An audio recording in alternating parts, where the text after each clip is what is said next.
누가복음 6장 12절부터 16절까지입니다. 누가복음 6장 12절부터 16절까지 한 목소리로 읽겠습니다.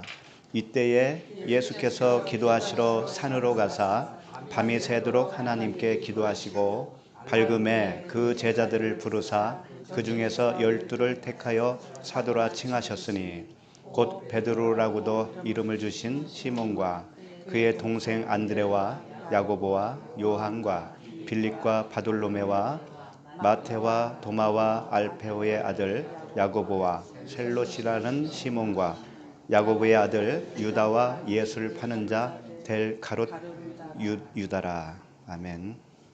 오늘 말씀 제목은 아들, 제자, 사도예요. 아들, 제자, 사도. 오늘 기록된 이 말씀이 마가복음에도 있고요, 마태복음에도 있습니다.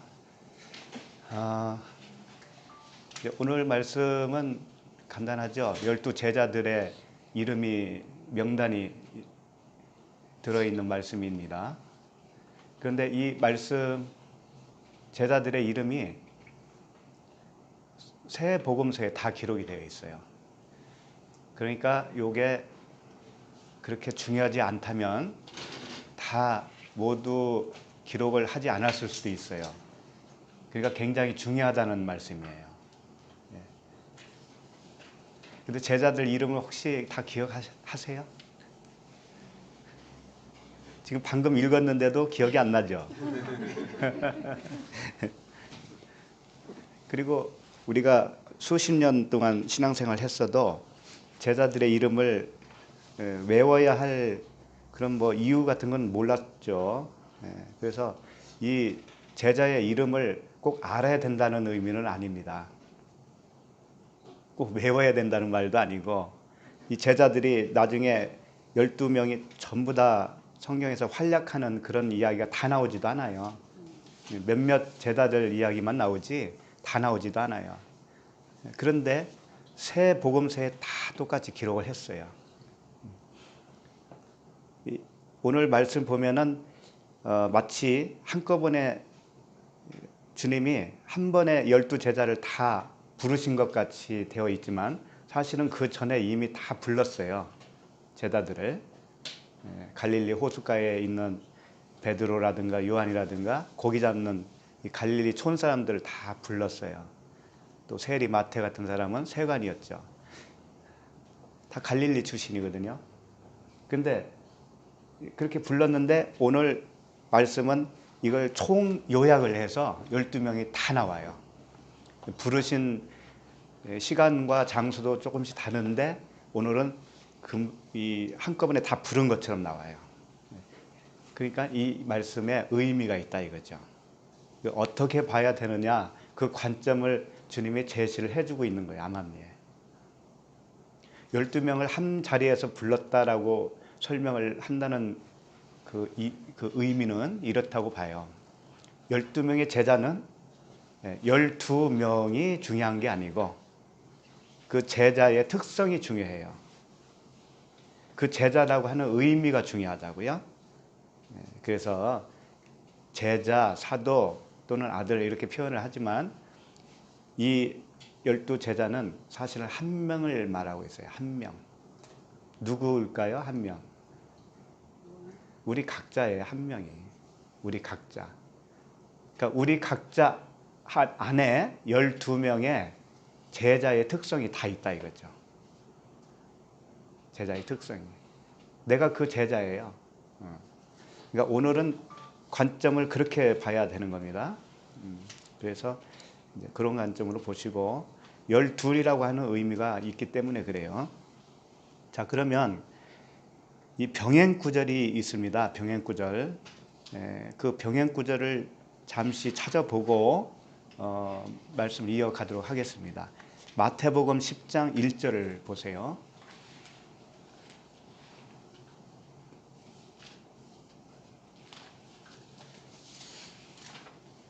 마태복음 10장 1절을 일단 찾아보시고, 거기 보시면 예수께서 그의 12 제자를 부르사 더러운 귀신을 쫓아내며 모든 병과 모든 약한 것을 고치는 권능을 주시니라 그랬습니다. 여기서는 예수님이 산에서 기도했다는 말도 없고요. 어디서 불렀다는 장소도 거론되지 않았어요. 마태복음에서는. 그런데 여기서는 예수님이 12 제자를 부르시고 더러운 귀신을 쫓아내는 병을 고치는 그런 권능을 주셨다라고 말씀을 먼저 하시고 나서 2절을 보세요. 이제 12 사도의 이름은 이러하니 그러죠. 처음에는 제자였잖아요. 제자를 불렀다고 분명히 말씀하셨잖아요. 그리고 나서 12 사도의 이름이다라고 말씀을 하고 있는 거예요. 그러면 이게 무슨 차이가 있느냐? 제자를 불러서 더러운 귀신을 쫓아내며 모든 병과 모든 약한 것을 고치는 권능을 받잖아요. 그 권능을 받으면 사도가 되는 거예요. 그러면 제자의 단계는 뭐겠어요? 제자는 배우는 거예요. 배워. 일단 다 배워야 돼요. 말씀을 배워. 배우면 그 다음에는 이 주어지는 권능이 있습니다. 권능을 따로 주는 게 아니에요. 배우면 그 자체가 권능이 돼요. 그 배운 그 자체가, 그 진리가 권능이 되는 겁니다. 그래서 더러운 귀신을 쫓아낸다고 하는 것은 뭐냐면 결국은 말씀이에요. 내가 오해하고 있었던 말씀, 내 생각으로 내 자의로 해석하고 내 자의로 생각해서 살아왔던 그 오해된 말씀들, 이게 귀신이에요. 이것이 쫓아내지는 거예요, 그냥. 그리고 내 속에 있는 언어가 바뀌었기 때문에 내가 다른 사람에게 복음을 전하잖아요. 그럼 다른 사람이 그 복음을 들었을 때 귀신이 또 동일하게 쫓겨나는 거예요. 그 말씀을 하는 겁니다. 그 다음에 모든 병과 모든 약한 것을 고친다. 병이라는 것은 뭘까요? 내가 율법 아래에서 꽁꽁 묶여서 옴짝달싹 못하고 끙끙 앓고 있는 그런 상태. 나를 살려주세요 라고 외치고 있는 그 상태에 그 사람에게 복음을 전했을 때 풀어지는 역사가 일어나죠. 평안이 임하죠. 그게 병 고치는 겁니다. 약한 것 잘 모르잖아요. 진리를 잘 몰라요. 이게 약한 거라고요. 그런 것들을 고칠 수 있는 권능은 뭐냐? 복음밖에 없잖아요. 예수 그리스도의 은혜와 진리의 복음, 그거밖에 없어요. 그러니까 말씀이 정말 하나님이 하시고자 하는 말씀으로 돌아왔을 때 내 입술을 통해서 나가는 말씀이 다 그 말씀이 될 거 아닙니까? 그럼 그 자체가 권능이 되는 거예요. 그렇게 됐을 때 다른 사람에게 복음을 전할 수 있을 거 아닙니까? 우리 식구들에게 아들이나 딸에게 친구에게 전할 수 있죠. 그러면 내가 사도인 거예요. 내가 사도인 거라고요. 그렇게 됐을 때. 그러니까 요즘 뭐 신사도 운동이니 이런 말씀이 있어요. 그런데 그런 것들이 다 오해에서 나온 겁니다. 왜냐하면은 사도직이라든가 제자라든가 이런 것들은 다 내면의 상태를 의미하고 있는 것이지 외적인 어떤 그 직분을 말하고 있는 게 아니에요. 성경을 쓰여지기까지는 직분이 필요해요. 1차적으로 내 안에 내가 처음에는 아들로 부름을 받습니다. 부름을 받고 그 다음에 배워서 제자가 되는 거예요. 그 다음에 이제 전할 수 있는 사도가 됩니다. 그러면 누구나 사도이고 누구나 제자인 거죠. 누구나 아들인 거잖아요. 네. 그렇지만 형제라는 개념도 돼요. 우리 서로에게 있어서는 형제. 네. 그런데 우리가 다 형제니까 형제라고 부릅시다. 이것도 좋죠. 그런데 이것은 외적인 거예요. 우리가 부르는 명칭은 외적인 거라고요. 무슨 말씀인지 알겠죠? 사도라고 부르자라고 하는 것은 외적인 것을 말하는 건데 사람들은 외적인 것을 굉장히 좋아하죠. 내가 사도가 됐으면 좋겠다. 근데 성경은 그걸 말씀하고자 기록한 게 아니거든요. 다 우리 안에서 일어나는 것이고 우리의 직위를 설명하기 위해서 있는 말씀들이에요.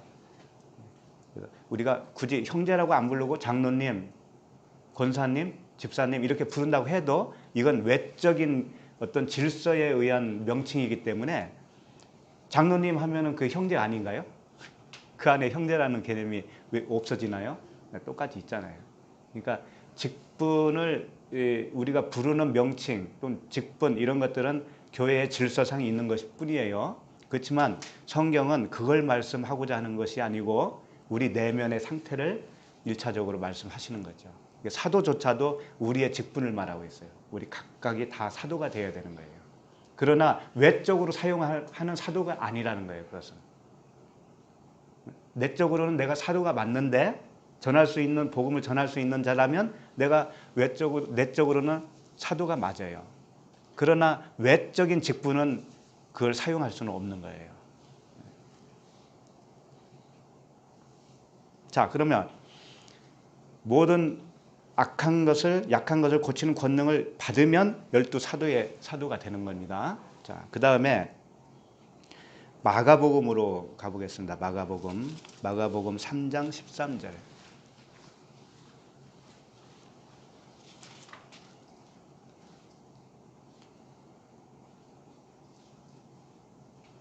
마가복음 3장 13절입니다.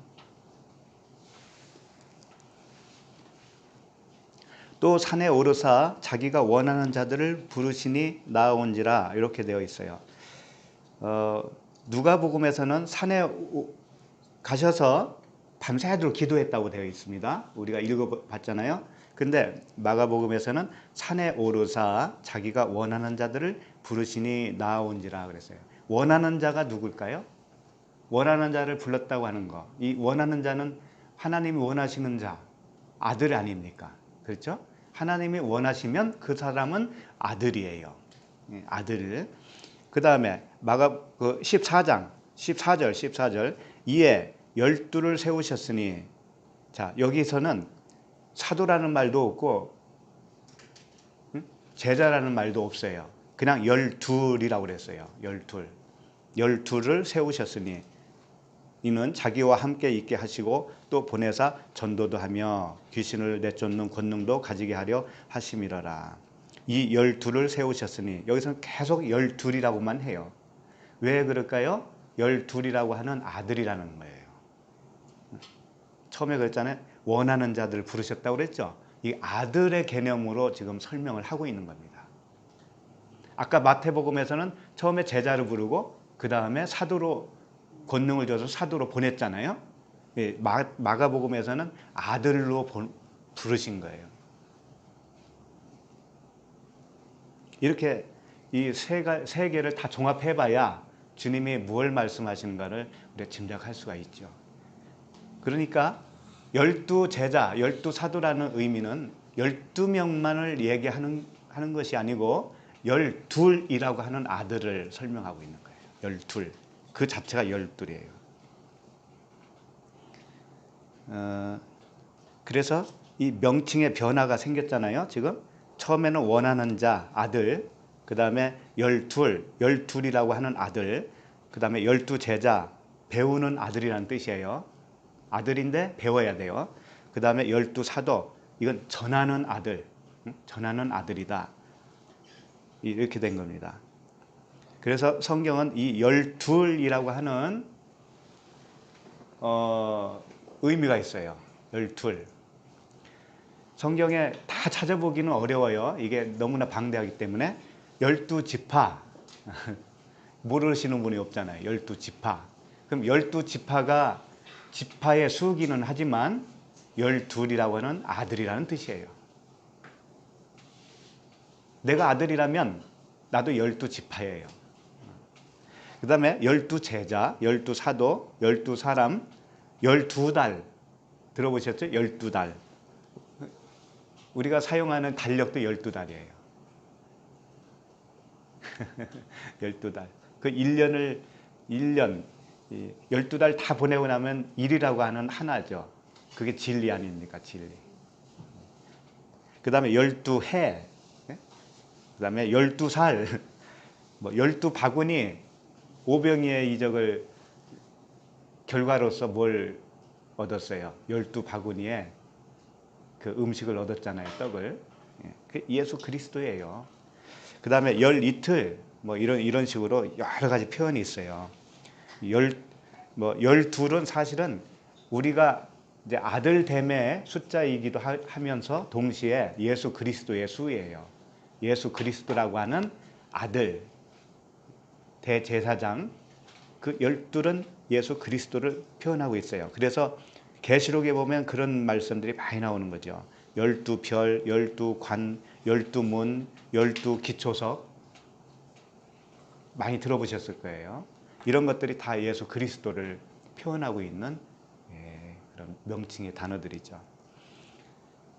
그러면 이런 말씀을 들어보신 적이 있었을 거예요. 계시록에 보면 새 예루살렘이 하늘에서부터 내려와요. 이제 그것이 천국 아닙니까? 그 부분을 좀 보고 갔으면 좋겠어요. 요한계시록 21장 10절 말씀이에요. 요한계시록 21장 10절.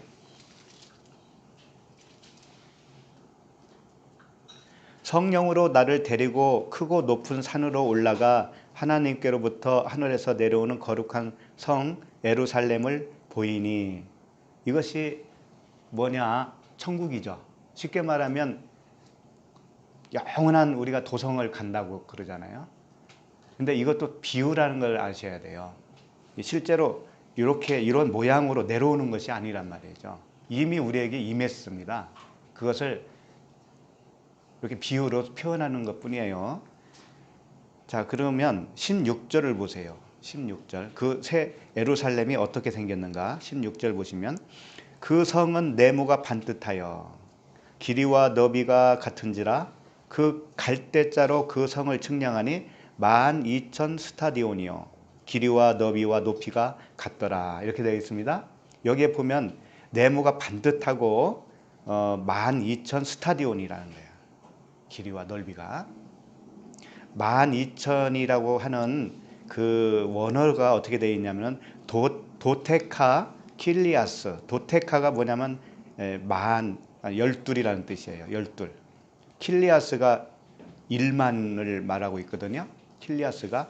그러니까 도테카는 뭐냐면 12이라고 하는 우리 지금 계속 보고 있는 12 있죠? 12제자, 12제자 할 때 12이 도테카예요. 도테카의 1만이다 이거죠. 도테카 곱하기 1만 이게 이제 12,000이 되는 거예요. 12,000. 그래서 이렇게 한글로는 12,000 이렇게 써놓은 거예요. 그러니까 12 곱하기 만이에요. 만. 맞나요? 천을 해야 되거든요. 네? 12 곱하기 만이면 12만이 되고 천. 나 천이지 참. 12,000. 천이지. 그렇죠. 그런데 12,000이라고 되어 있습니다. 12,000. 근데 이 12,000에다가 11을 곱하면 어떻게 되냐면 14만 4천이 되는 거예요. 네. 그래서 이 12,000이나 14만 4천이나 12이나 요게 다 같은 의미예요. 결국은 아들이라는 거예요. 아들. 나 한 사람을 이렇게 표현한 겁니다. 그리고 예수 그리스도를 그렇게 표현한 거예요. 그러니까 그 새 예루살렘이 내려온다라고 하는 그 성, 네모가 반듯하다고 하는 성이 뭐냐? 예수 그리스도예요. 말씀이라고, 말씀. 그 말씀이 내 안에 들어오잖아요. 그러면 내가 아들이 돼버려요. 그래서 나도 그 12이라고 하는 아들이 돼요. 12,000이라고 하는 아들, 14만 4천이라고 하는 아들. 근데 신천지에서는 14만 4천을 숫자로, 성도의 숫자로 보고 있죠. 그래서 자기네 성도가 14만 4천이 되면 완전히 이제 세상이 이루어진다.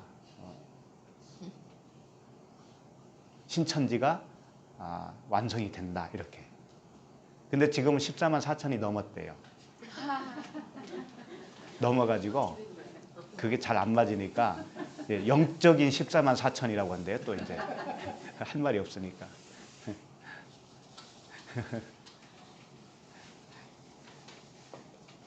그래서 이것을 좀 더 증명을 받기 위해서 계시록 7장을 가보세요. 7장 4절.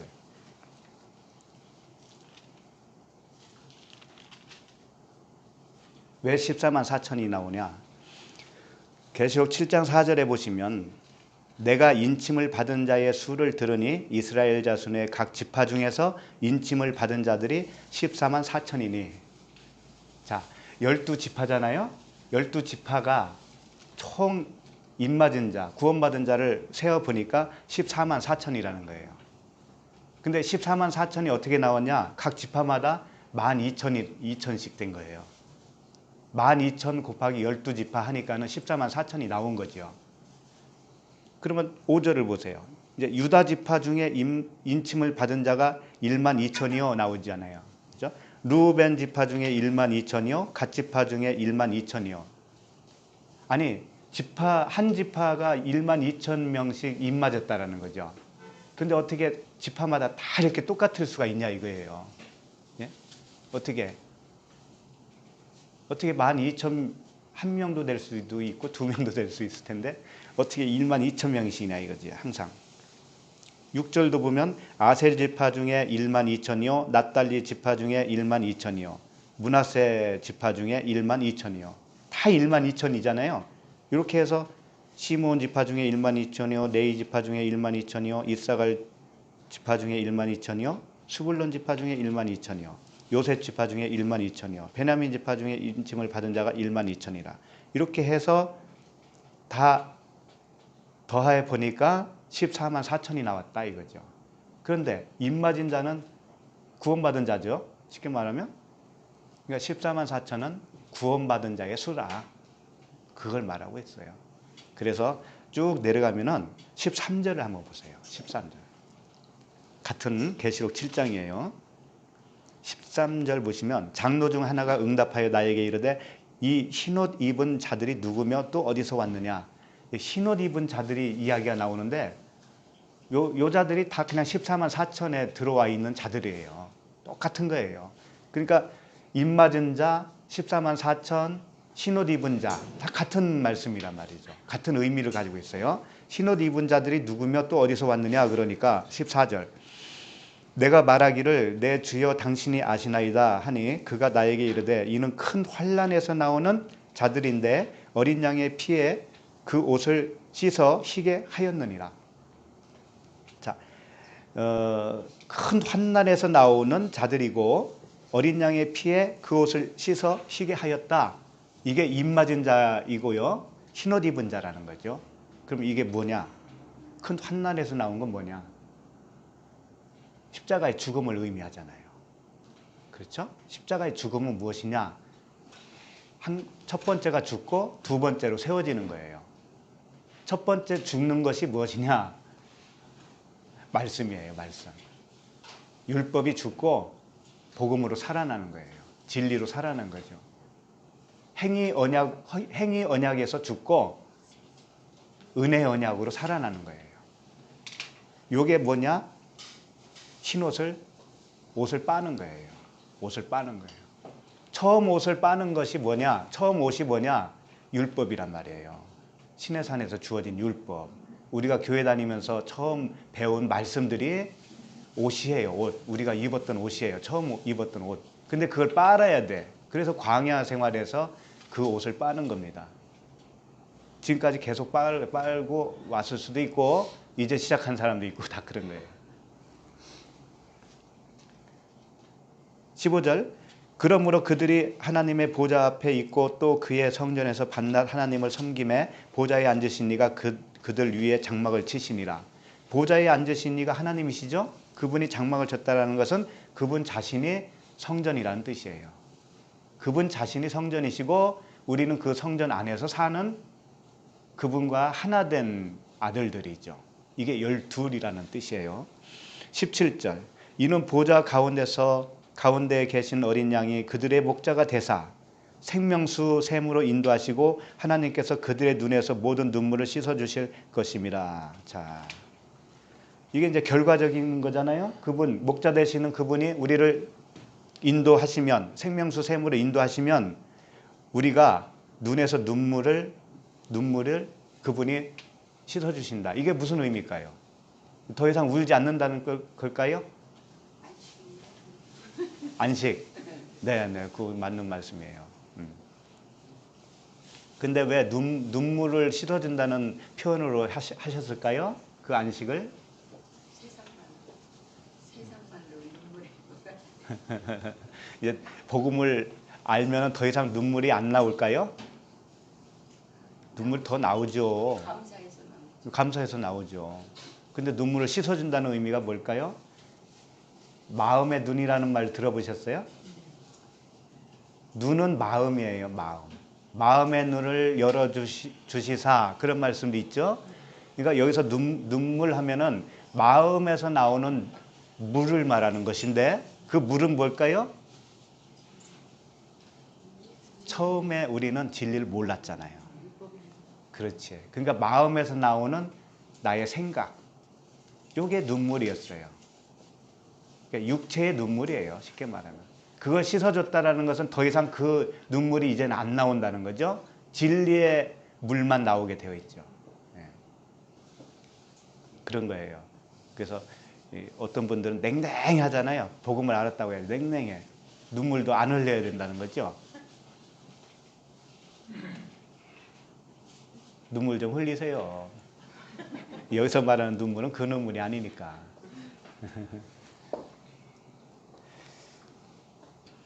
자, 그러면 이제 대충 아셨을 거예요. 열둘이라고 하는 의미. 누가복음으로 다시 돌아가겠습니다. 누가복음 6장 12절.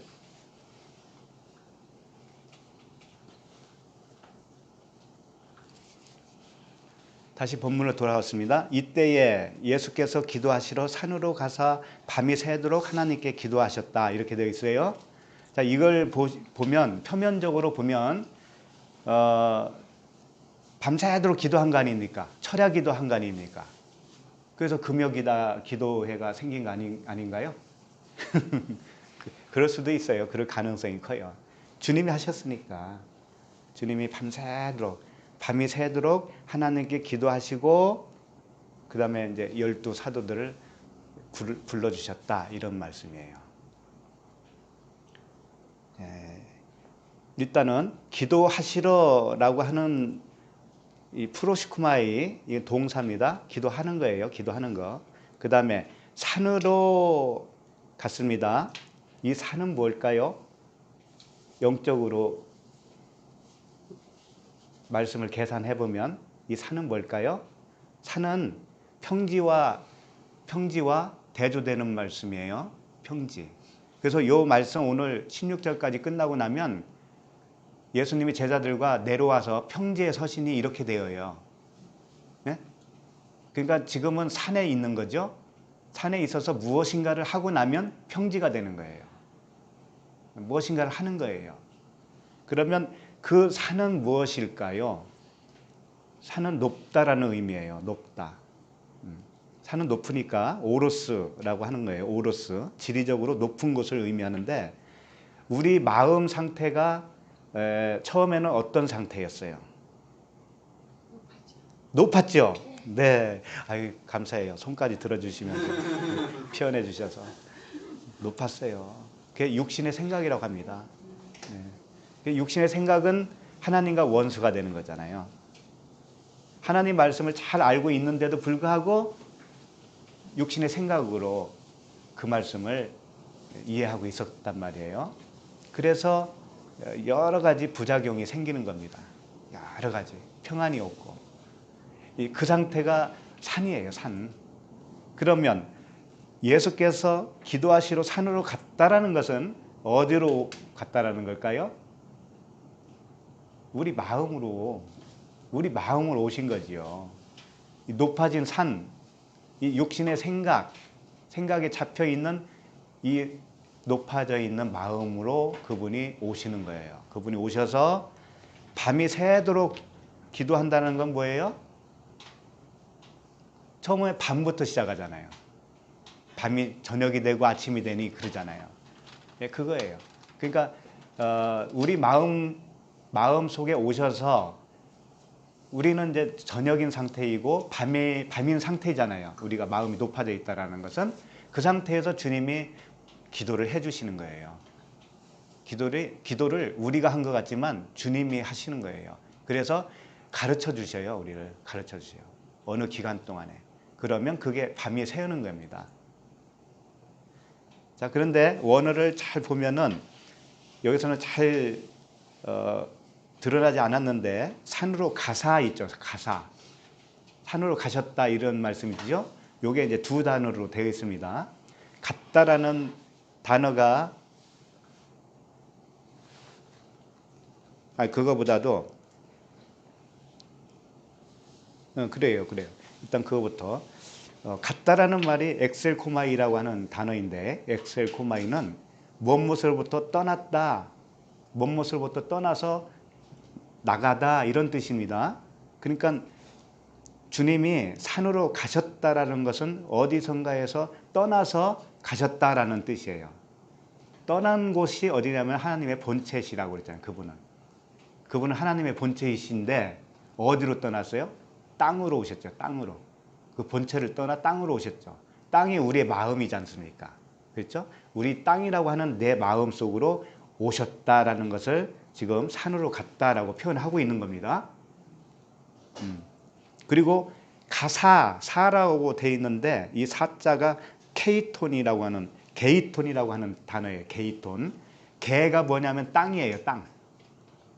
땅이고 게이톤 하면 뭐냐면 땅과 이웃이라는 뜻이에요. 이웃. 땅과 친구라는 뜻이에요. 그러니까 이런 뜻입니다. 주님이 어디선가 떠나서 그 산으로 가셨는데 산은 뭐예요? 높아진 우리 마음이라고 그랬죠? 우리 마음이라고 하는 땅의 이웃으로 가셨다 이거예요. 이웃으로. 나를 구원하는 이웃 누구예요? 섬한 사마리아인이잖아요. 내가 거반 죽은 자를 구원했던 그 선한 사마리아인이 누구예요? 강도 만난 자의 이웃이라고 그랬죠. 네, 그 이웃으로 그 산으로 가셨다 이런 뜻이에요. 그러니까 그분이 우리에게 오셨는데 나의 이웃으로 오신 거예요. 나의 이웃. 처음에는 그렇게 오십니다. 나의 이웃입니다. 그런데 이웃을 어떻게 사랑하라고 그랬어요? 내 몸과 같이 사랑하라고 했죠? 네. 그분과 하나가 되어지면 이제 그 이웃이 내 몸이 되는 거예요. 처음에는 주님이 먼저 오셔서 이웃으로 오십니다. 이웃일 때는 하나가 아니잖아요. 하나가 아니죠. 그런데 거반 죽은 자를 살려내잖아요. 그러면 그분과 한 몸을 이뤄요. 우리가 십자가에서 그분과 함께 죽고 그분과 함께 살아나잖아요. 그러면 그분과 한 몸을 이뤄요. 그때는 더 이상 이웃이 아니에요. 이제는 이웃을 사랑한 것이죠. 내 몸과 같이 사랑한 거예요. 그러면 주와 합한 자는 한 영이다. 주와 합한 자는 한 영이에요. 12제자, 12사도는 12아들은 12이라고 하는 그리스도와 하나예요. 하나. 나도 아들이고 그분도 아들이에요. 그렇게 되는 거예요. 그래서 요한복음 16장 28절에 이런 말씀을 하고 있습니다. 이건 안 찾아도 될 것 같아요. 요한복음 16장 28절에 내가 아버지에게서 나와, 이게 엑셀코마이예요. 산으로 갔다라고 할 때 그 단어예요. 엑셀코마이. 내가 아버지께서 나와 세상에 왔고, 세상이 뭐예요? 나잖아요. 나에게 왔고 다시 세상을 떠나 아버지께로 가노라 하시니. 이게 무슨 말이냐?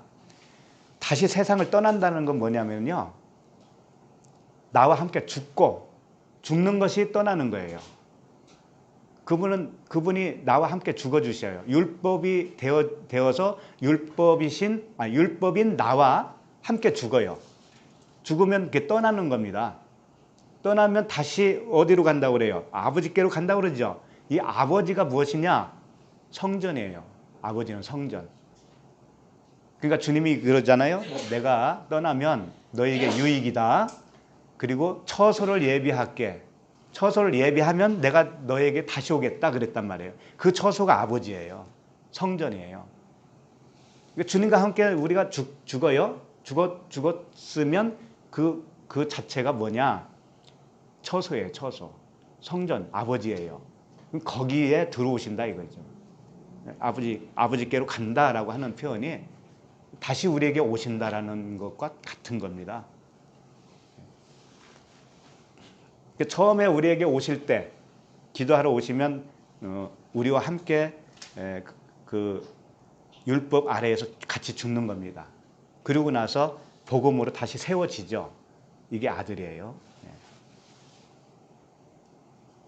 그리고 마태복음 4장 11절에 보시면 예수님이 그 40일 동안 마귀에게 시험을 당하잖아요. 거기에 보시면 이에 마귀는 예수를 떠나고 천사들이 나와서 수종드니라.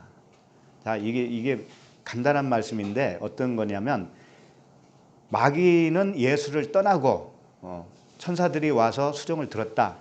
내 각자가 예수라고 생각해 보세요. 내 각자가 예수인데 마귀가 떠나요. 그 마귀는 뭐예요?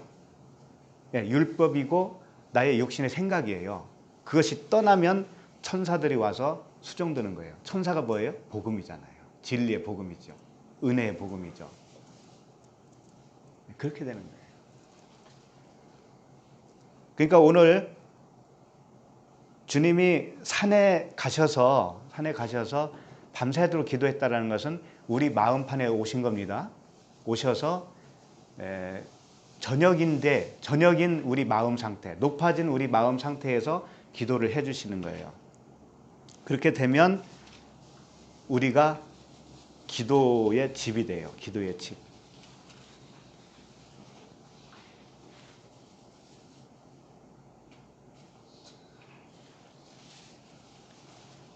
자, 그래서 본문을 다시 한번 보세요. 다시 한번 보시면 밤이 새도록 하나님께 기도하시고, 처음에는 기도하러 간다고 할 때 기도는 프로시코마이라고 그랬죠. 기도하러 가는 거예요. 하는 거예요. 그런데 기도하시고가 나중에 나오죠.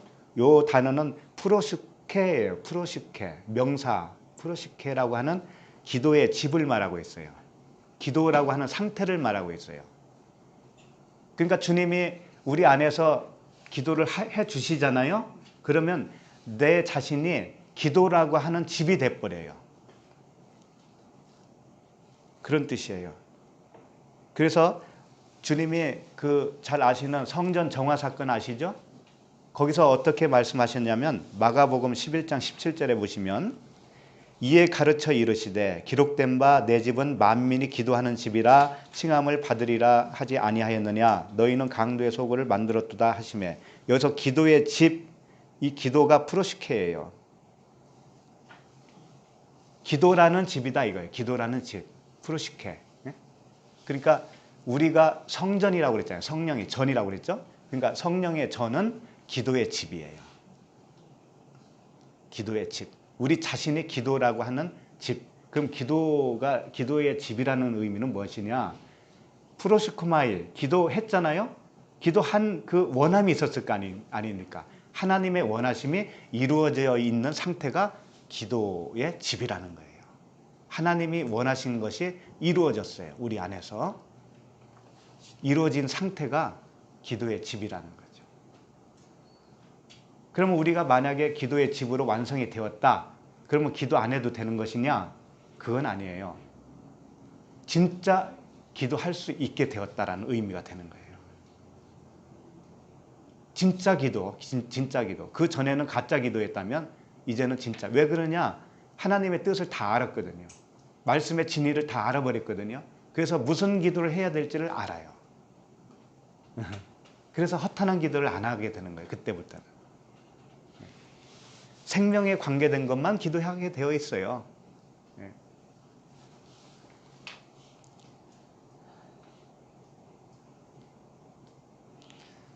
그래서 이제 정리를 좀 하면 높아진 우리 마음에 들어오셔서 밤이 되고 아침이 되기까지 기도하심으로 인해서 기도의 집이 되게 하셨다.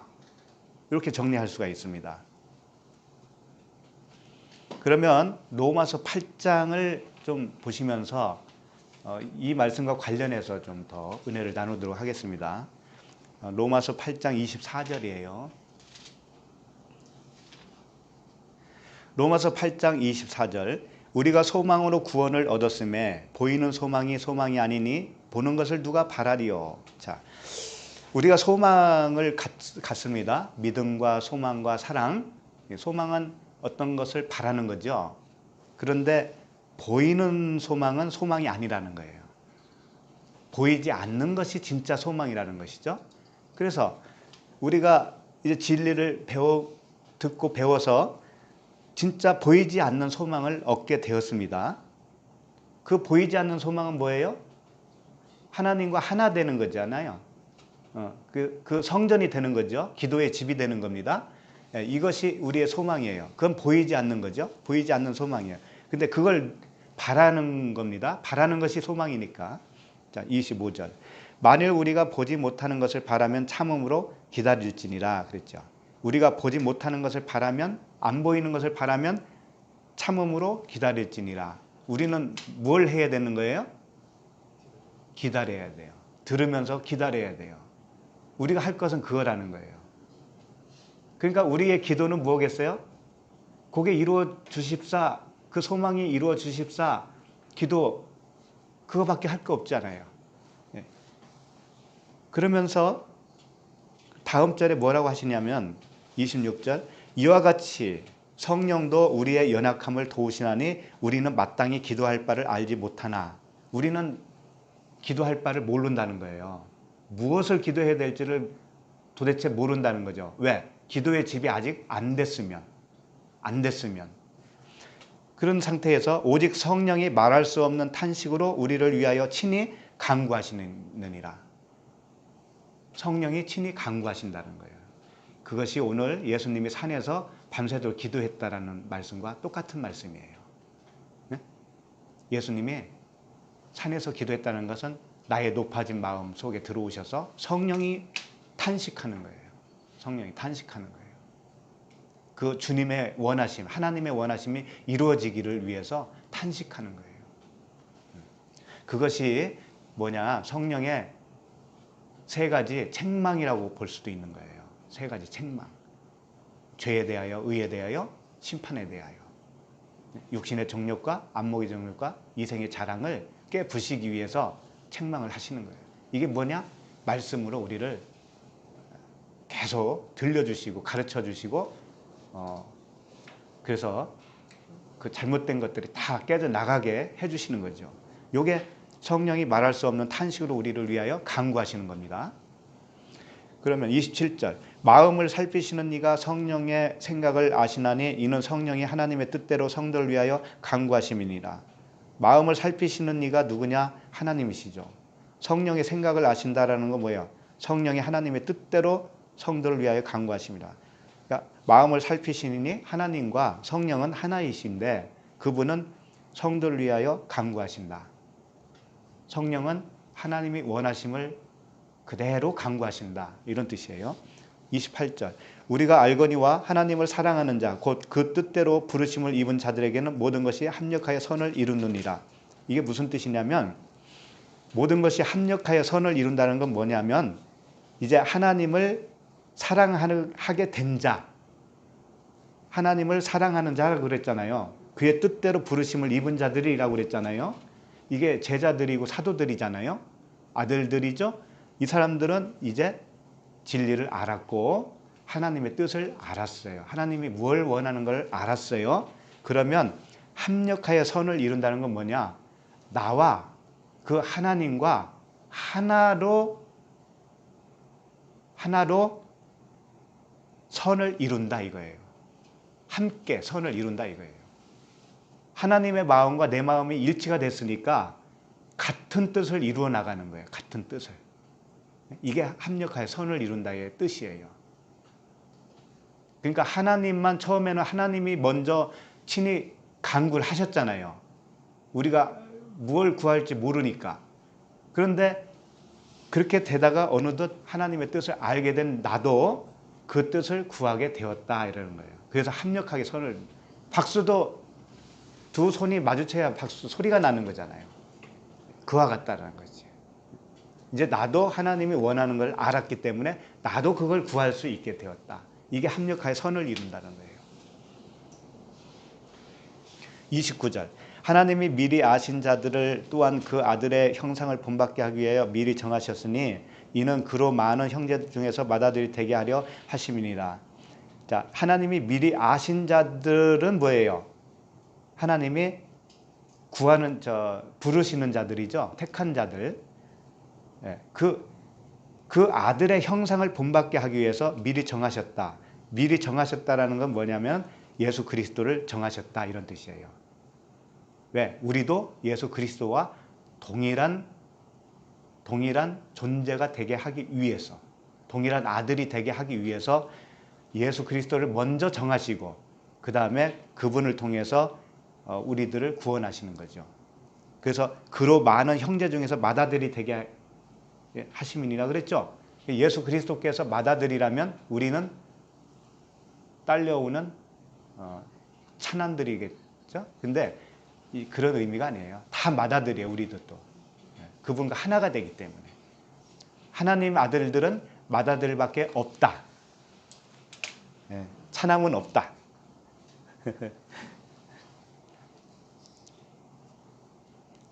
그래서 이제 그 30절까지 보고 8장 30절 또 미리 정하신 그들을 또한 부르시고 미리 정하신 그들을 또한 부르셨다는 거죠. 부르신 그들을 또한 의롭다 하시고 의롭다 하신 그들을 또한 영화롭게 하셨느니라. 이게 무슨 말이냐면 아까 처음에 서두에 우리가 마가복음도 보고 마태복음도 봤잖아요. 근데 12를 택하사 이렇게 되어 있죠. 한쪽에는 또 한쪽에는 제자들을 택하시고 사도들을 택하셨다고 되어 있잖아요. 그러니까 12 아들, 그러니까 미리 정하신 그들을 부르셨다라는 것은 아들로 부르셨고 제자로 부르셨고 사도로 부르셨는데 그 부르신 그들을 의롭다 하셨다라는 거예요. 의롭다 하셨다는 건 뭐냐면 칭의를 말하는 거예요. 너 의롭다. 너는 내 아들이다. 이렇게 칭의를 해주는 거예요. 하나님이 일방적으로. 그런데 칭의는 받았어요. 우리가 구원은 받았는데 좌충우돌 아직은 잘 몰라요. 자녀답게 살지를 못하고 있는 상태죠. 그래서 그들을 가르쳐서 어떻게 되느냐면 영화롭게 하시는 거예요. 그러니까 영화롭게 했다라는 그 단어가 독사조예요. 독사조. 영광에 참여한다 이런 뜻이에요. 그리고 찬송을 한다, 찬양을 한다 이런 뜻입니다. 그 독사조라는 뜻이. 그러니까 하나님께 의롭다 함에 하나님이 인쳐 주셨잖아요. 의롭다. 그런데 의롭다 함에 걸맞는 의로운 자로 만들어 주었다 이런 뜻이에요. 그러니까 처음에는 아들이고 아들이 제자에서 어디로 가요? 사도가 되는 것이 뭐냐? 찬양을 하는 것이에요. 정말 찬양을 하는 것이에요. 정말 찬송을 돌려드리는 거죠. 이 상태가. 그래서 의로운 찬양, 이 찬양은 다른 것이 아니고 진리의 언어를 말하는 거예요. 진리의 언어. 진리의 언어가 진짜 찬양이에요.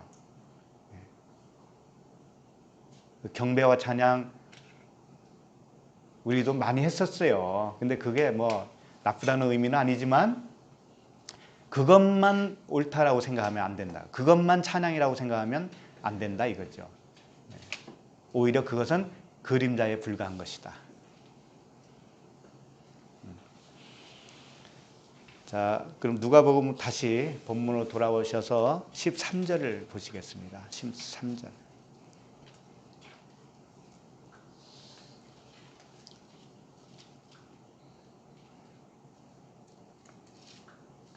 13절 밝음에 그 제자들을 부르사 그 중에서 12를 택하여 사도라 칭하셨으니 자 밝았다 이거죠. 저녁이 되고 아침이 되었다 이겁니다. 주님이 기도를 다 해주셨어요. 우리 안에서 성령의 책망으로 우리를 깨어부시고 다시 세웠다 이거죠.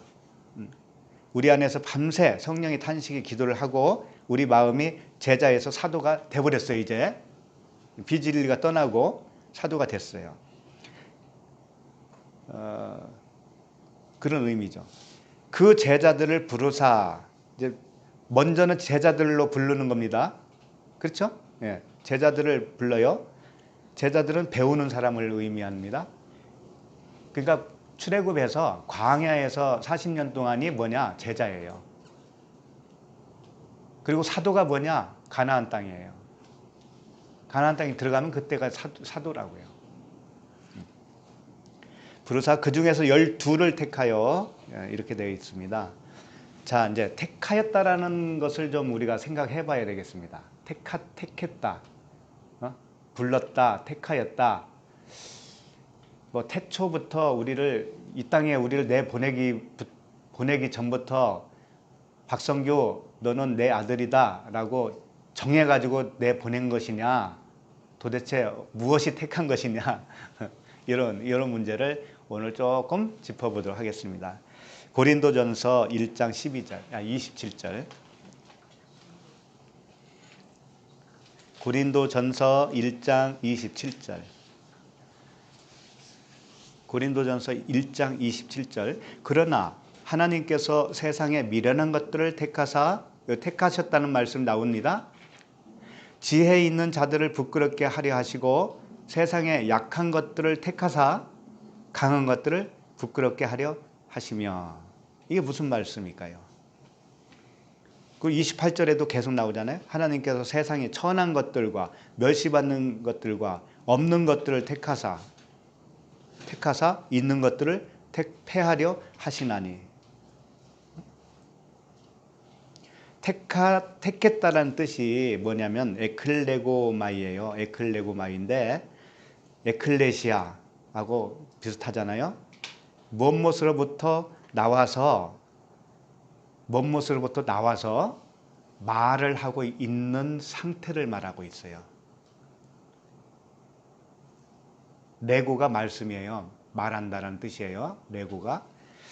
에클 어디선가부터 나와서 말을 하고 있다라는 거예요. 이게 택함이라는 거죠.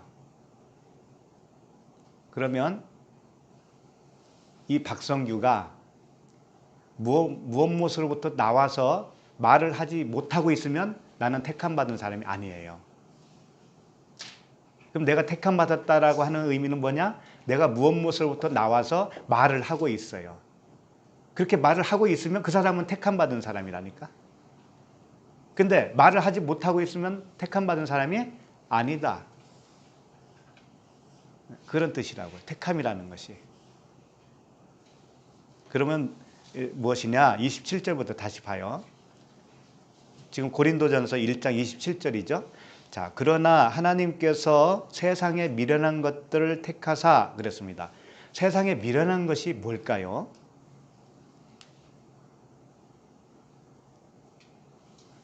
다시 한번 말씀드리지만 다 우리 안에서 나 한 사람의 이야기입니다. 세상이 뭐예요? 내 마음이잖아요. 마음. 땅도 내 마음, 밭도 내 마음이죠. 이 마음 속에서 미련한 것을 택한다는 거예요. 미련한 것을. 내 마음 속에서 미련한 것을 택해. 그 의미가 뭐냐? 내가 미련하다는 것을 알면 내가 미련한 자로 택함을 받은 거예요. 내가 미련하다라고 알면은 내가 미련한 거에서 나와서 말을 하고 있는 거지요. 무엇으로부터 나와서 말을 하고 있는 거잖아요. 내가 미련하구나라고 말을 하고 있죠. 요게 택함 받은 자라고요. 근데 진짜 미련한데 자기가 미련한지 몰라. 그런 사람은 어떻게 해요? 자기 미련하다고 말을 해야 안 해요? 안 하죠. 그 사람은 택함 받지 못한 사람이라고요. 이해가 갔나요? 이제 자신을 한번 보세요. 택함 받았는지 안 받았는지. 받아도 한참 받았죠? 네. 감사하잖아요. 그리고 미련한 것들을 택하사 지혜 있는 자들을 부끄럽게 한다라는 건 뭐냐? 내가 미련하다라고 말을 하기 전에는 내가 지혜롭다라고 생각했잖아요. 예? 그러니까 지혜롭다라고 생각했을 때의 나에 대해서 부끄럽죠? 그렇잖아요. 예. 그 자가 택함 받은 자. 그 자가.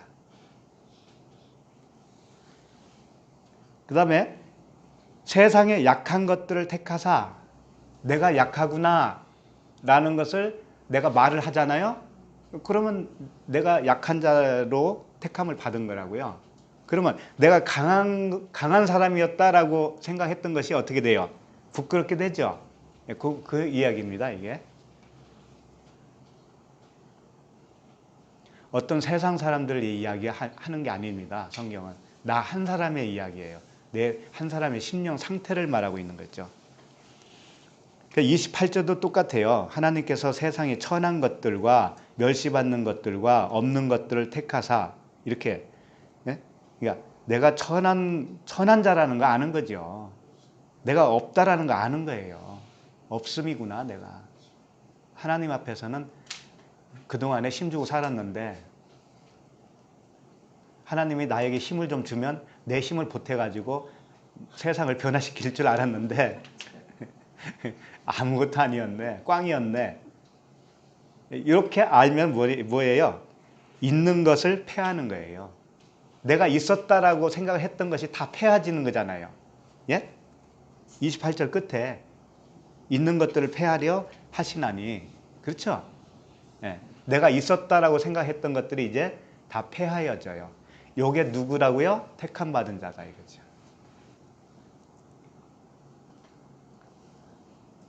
이 세상에 나오기 전에 뭐 선택을 했던 말든 그런 거 생각할 것도 없어요.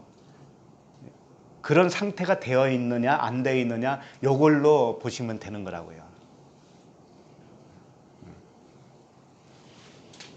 그래서 29절 이는 아무 육체도 하나님 앞에서 자랑하지 못하게 하려 하십니다. 그러니까 아무 육체도 할 때 육체는 사르스인데 요 살덩어리를 얘기하는 거 아닙니다. 육체라는 것은 육체의 생각을 말하는 거예요. 항상 영적이라는 것을 아셔야 됩니다. 육체라는 것은 율법 아래에 있는 나의 생각이에요. 하나님 말씀을 오해하고 철석같이 믿고 있는 나의 육신의 생각. 요게 육체예요. 그러니까 육체를 하나님 앞에서 자랑하지 못하게 하기 위한 거예요. 자랑하면은 뭐예요? 그 사람은 아직 택함 받지 못한 사람이죠. 자랑할 수 없는 거죠. 다 이제 하나님 말씀, 복음으로 완전히 그 사람을 장악한 상태가 되는 거죠. 그럼 30절도 보도록 하죠. 너희는 하나님으로부터 나서 그리스도 예수 안에 있고 예수는 하나님으로부터 나와서 우리에게 지혜와 의로움과 거룩함과 구원함이 되셨으니 기록된 바 자랑하는 자는 주 안에서 자랑하라 함과 같게 하려 함이나. 하나님이 우리를 선택을 할 때 어떻게 하느냐? 예수 그리스도께서 우리 안에 오셔서 밤새도록 기도하시는 거예요. 말할 수 없는 탄식을 하셔요. 성령으로. 그랬을 때 내가 어떻게 되느냐? 어떻게 변하느냐? 그 위에 나와 열거한 그런 거예요. 내가 미련한 자구나. 내가 약한 자구나. 내가 멸시받아야 마땅한 자구나. 내가 천한 자였구나. 이렇게 알게 되어져요. 이렇게 알게 되어지면 그 사람은 선택받은 사람이에요. 택함 받은 사람. 그렇게 되는 거죠. 그래서 자기를 자랑하지 않고 주 안에서 주님만 자랑하게 되어 있어요. 주 안에서 나를 자랑해도 나의 천한 것만 자랑하게 되어 있어요. 나의 약한 것만 자랑하게 되어 있어요. 그게 택함 받은 자의 공통점이에요. 그럼 이제 누가복음 본문으로 다시 돌아옵니다.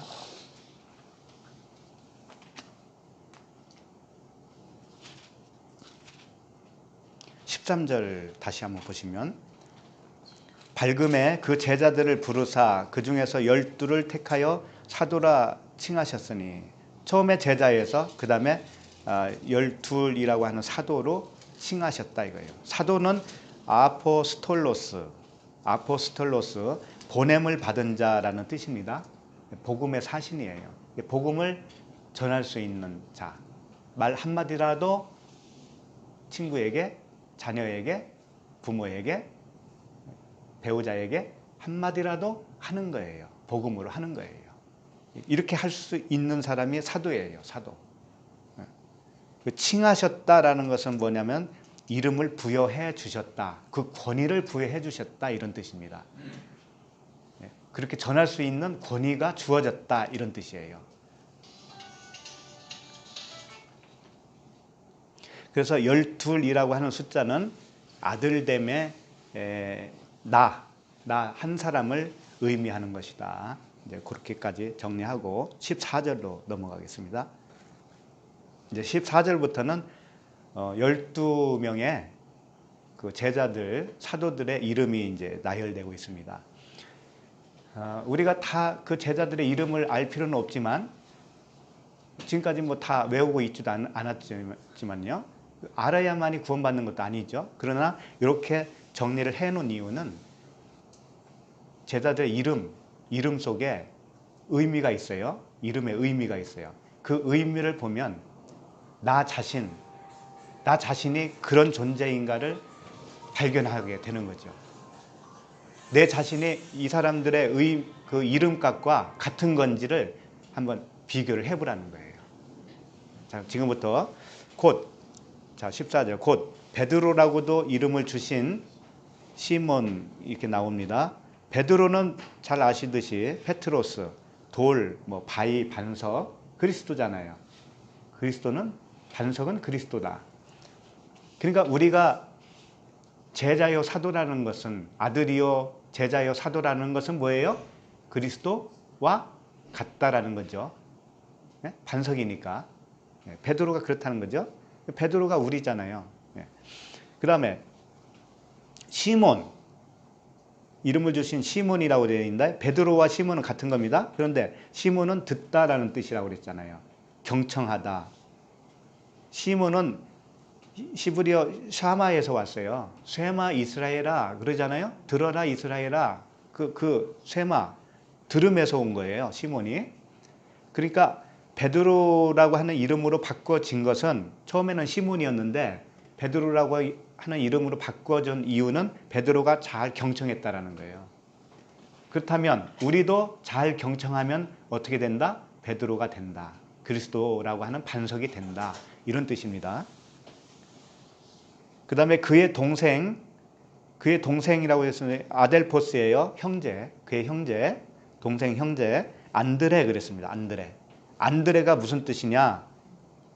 안드레아스라고 하는데 아네르라고 하는 단어에서 왔습니다. 아네르가 남편이에요. 아네르가 남편, 남자 이런 뜻이거든요. 그러니까 안드레는 뭐냐면 남자다, 남편이다 이런 뜻이에요. 우리가 생명이 없을 때는 성이 뭐였었어요? 여자라고 할 수가 있었죠. 그런데 이제 12 아들에 속하니까는 어떻게 돼요? 남자가 됐다 이거예요. 씨가 있는 남자가 됐다. 남편이 됐다. 그걸 표현해주고 있다니까요. 남자답다 그런 남자답게 믿음을 가져라 이런 이야기도 있는데 말씀도 있는데 하여튼 이 남자가 되었다 이겁니다. 그 다음에 야고보는 뭐냐면 야콥이에요. 그 야곱 있죠? 야곱. 발꿈치를 잡은 자, 속이는 자 이런 뜻입니다. 우리가 그런 자였었어요? 아니었어요? 맞잖아요. 그러니까 우리 안에 다 이게 있다니까요. 야콥. 그런데 이 야고보와 그 다음에 나오는 누구예요? 요한과 형제입니다. 형제. 여기서는 이렇게 안 나와 있는데 야고보와 요한은 형제예요. 그래서 야고보는 속이는 자이고 발꿈치를 잡은 자인데 요한은 뭐냐? 요한은 은혜라는 뜻이에요. 요한은 요하난이라고 하는 단어인데 그에게 여호와는 은혜롭다. 그에게 은혜롭다. 요한은 은혜예요. 은혜이고 사랑이죠. 그러니까 어떻게 되냐면 야곱의 형제 요한이니까 야곱과 요한은 하나라는 뜻이에요. 그러니까 속이는 자가 죽어야 은혜라고 하는 사랑이라고 하는 요한으로 살아나는 거예요. 그것을 표현하고 있는 거라고요. 그러니까 우리 안에 그게 다 있는 거죠. 우리 안에 야곱도 있고 요한도 있는 거예요. 야곱으로서 죽고 요한으로 살아나는 겁니다. 근데 이것을 다른 마가복음에서는 어떻게 표현했냐면요. 이 야고보와 요한을 이 둘에게는 보아노게 곧 우레의 아들이란 이름을 더하셨으며 이렇게 첨부하고 있어요.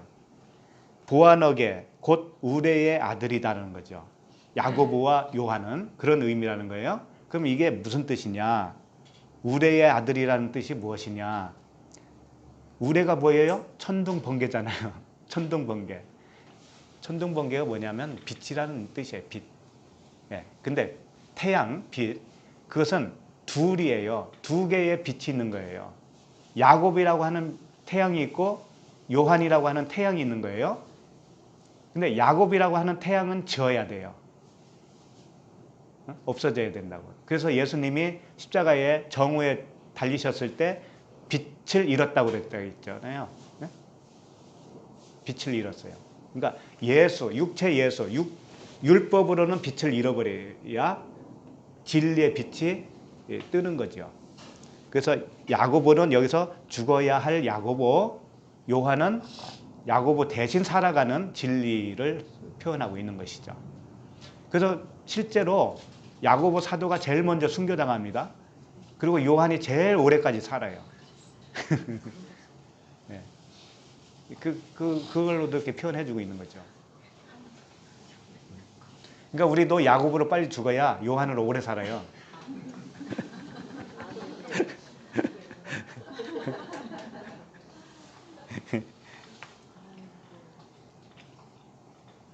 그 다음에 누굽니까? 요한 다음에 빌립이죠. 빌립은 필리포스, 말을 사랑하는 자라고 되어 있어요. 말을 사랑하는 자. 말 타는 거 있죠? 타는 말. 왜 타는 말을 사랑하는데 이게 무슨 뜻이냐? 말은 그리스도예요. 근데 계시록에 보면 말 종류가 나오죠. 백말도 나오고 청생말 그런 거 나오죠. 백말 빼놓고는 다 안 좋은 거지. 그러니까 그리스도인데 그 검정말 이런 건 다 죽어야 되는 거예요. 율법이니까. 율법이에요.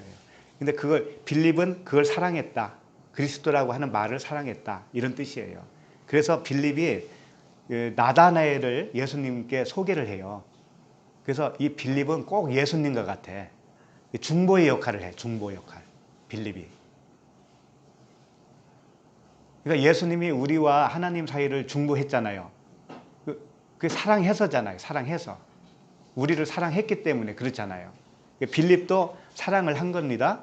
사랑을 하니까는 자기도 중보 역할을 해요.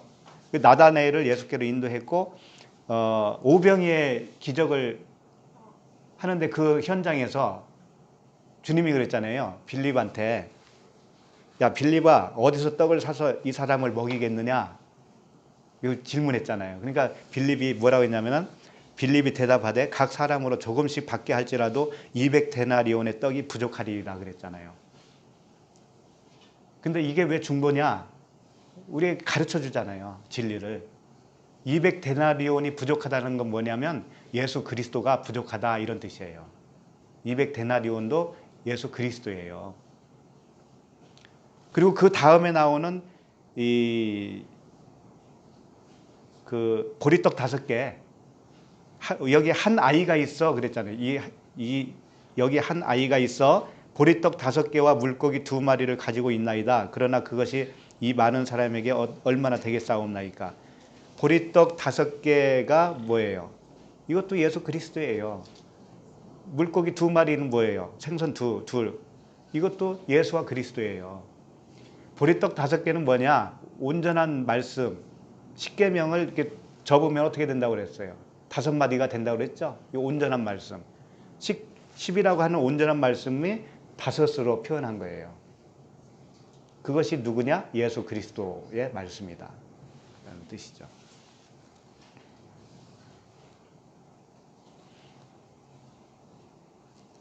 그 다음에 바돌로메가 나옵니다. 바돌로마이오스. 이건 뭐냐면 바가 뭐냐면 벤이라는 뜻이고요. 아들이라는 뜻이에요. 아들. 아들. 그다음에 돌로메의 아들이다 이런 뜻이에요. 돌로메의 아들이다. 바돌로메가 돌로메의 아들이다 이런 뜻인데 돌루메가 뭐냐 그럼 또 이게 밧이랑의 아들이다 이런 뜻이에요. 밧이랑. 돌루메가 뭐냐? 밧이랑이라 이거죠. 밧이랑이 뭐죠?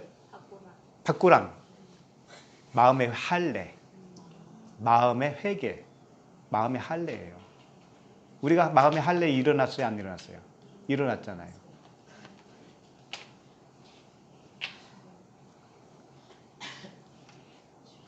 그 다음에 15절 보면 마테와 도마와 알페오의 아들 야고보와 셀롯이라는 시몬과 이렇게 나왔죠. 마테는 하나님의 선물이라는 뜻이에요. 하나님의 선물. 우리가 은혜로 구원받았으니 하나님의 선물이 맞죠. 도마는 쌍둥이라는 뜻이고요. 결합이라는 뜻이에요. 쌍둥이라는 뜻이고 결합. 쌍둥이가 뭐예요? 예수와 그리스도가 쌍둥이죠. 율법과 복음이 쌍둥이죠. 이것이 결합을 하면 성령이 되는 거예요. 진리가 되는 거예요. 진리의 성령.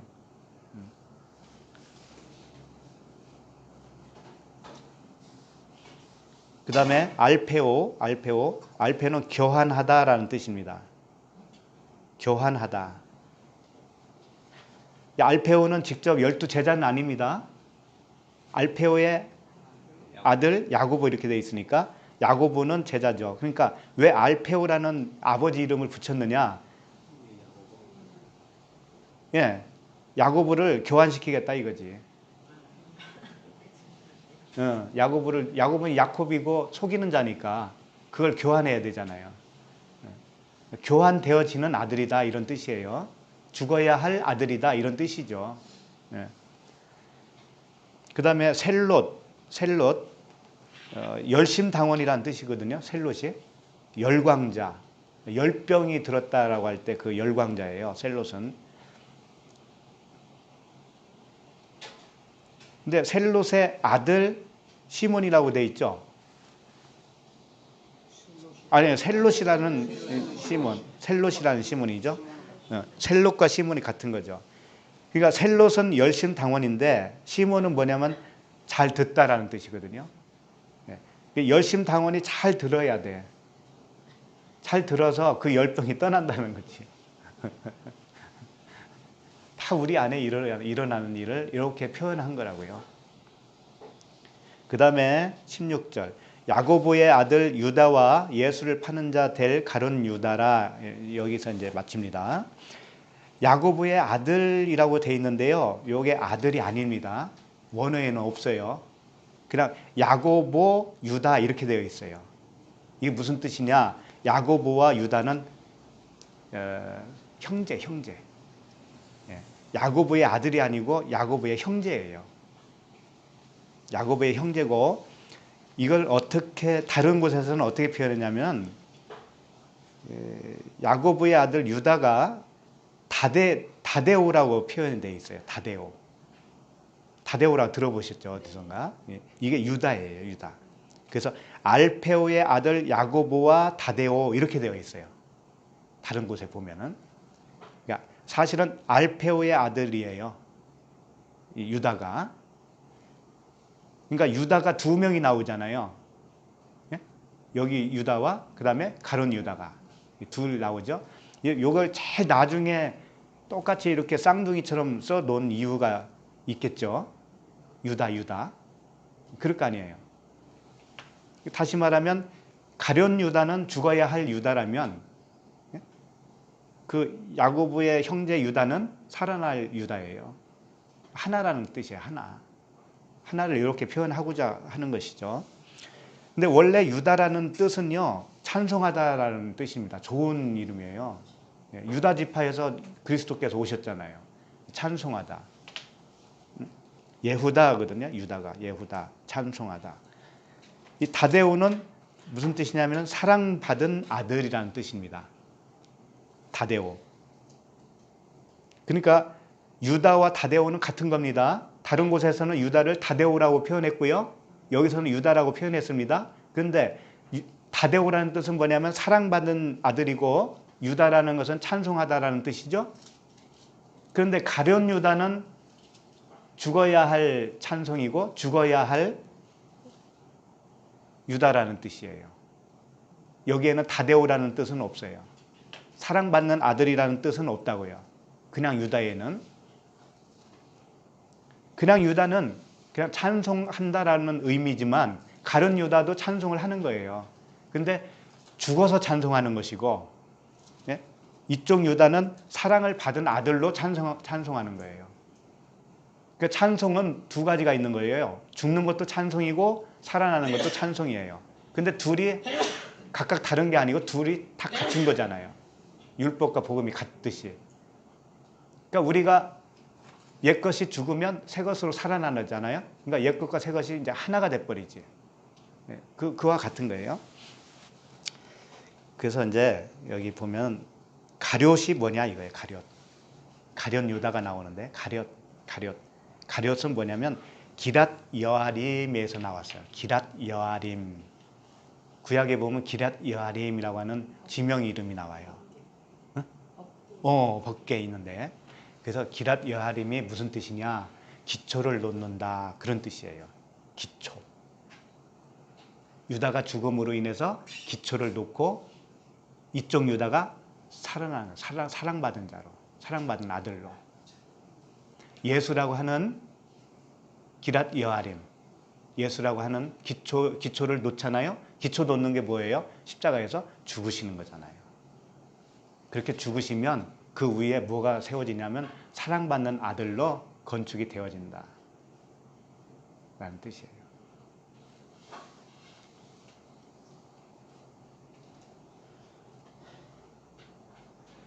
자, 그런데 요한복음 6장 71절에 이런 말씀이 있습니다. 이 말씀은 가룟 시몬의 아들 유다를 가리키심이라. 가룟이 시몬의 아들이라는 거예요. 참 유다가. 여기서 시몬이 나왔어요. 가룟 유다 이렇게 되어 있지만 요한복음에서는 가룟 시몬의 아들이다 이렇게 되어 있다고요. 그래서 그거 한번 볼까요? 요한복음 6장 71절이에요. 요한복음 6장 71절. 이 말씀 요한복음 6장 71절 이 말씀은 가룟 시몬의 아들 유다를 가리키심이라. 그는 12 중에 하나로 예수를 팔자러라. 이렇게 돼 있죠. 시몬이 뭐라고 그랬습니까? 잘 듣다. 가룟은 기초를 놓는다. 예. 그러니까 유다가 잘 들은 거예요. 어떻게 하는 것이 기초를 놓는 것인지를 안 거죠. 알고 나니까는 예수를 팔게 되는 겁니다. 우리도 예수를 팔아야 되는 거예요. 예수를 판다는 건 뭐냐면 예수와 함께 죽어야 되는 것이구나. 이렇게 되는 거죠.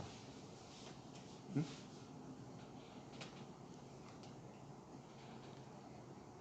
근데 재밌는 것이 가룟 유다만 유대 출신이에요. 12 제자 중에 가룟 유다만 유대 출신이고 나머지는 다 갈릴리 촌동네 사람들이에요. 그러니까 이게 무슨 의미가 있느냐? 예루살렘 유대는 겉에 거라고 그랬잖아요. 표면 그것으로는 죽어야 된다 이거죠. 가룟 유다가 대표로 죽고 나머지 11명이 살아나는 거예요. 전체로 봤을 때 그런 의미로 주어졌다고요. 가룟 유다만 죽는 것으로 여기서 표현되고 있는 거예요. 예수를 파는 자로. 그리고 나머지 다 살아나는 것으로 표현하고 있는 것이죠. 유다는 아들을 대표해서, 우리가 아들이잖아요. 아들을 대표해서 죽어야 할 육체의 생각이에요. 가룟 유다는 그 의미로 주어진 거라고요. 근데 실질적으로 유다가 구원 못 받았느냐? 그런 말씀도 아니라고요. 진리를 깨달았기 때문에 파는 거라니까. 그럼 이미 아들이지. 그런데 사도행전에 넘어가면 유다 대신 누구를 뽑아요? 마띠아를 뽑죠. 그 부분을 좀 보면 사도행전 1장 23절을 볼까요? 사도행전 1장 23절. 그들이 두 사람을 내세우니 하나는 바사바라고도 하고 별명은 유스도라고 하는 요셉이요 하나는 마띠아라. 그들이 기도하여 이르되 뭇 사람의 마음을 아시는 주여 이 두 사람 중에 누가 주님께 택하신 바 되어 봉사와 및 사도의 직무를 대신할 자인지를 보이시옵소서.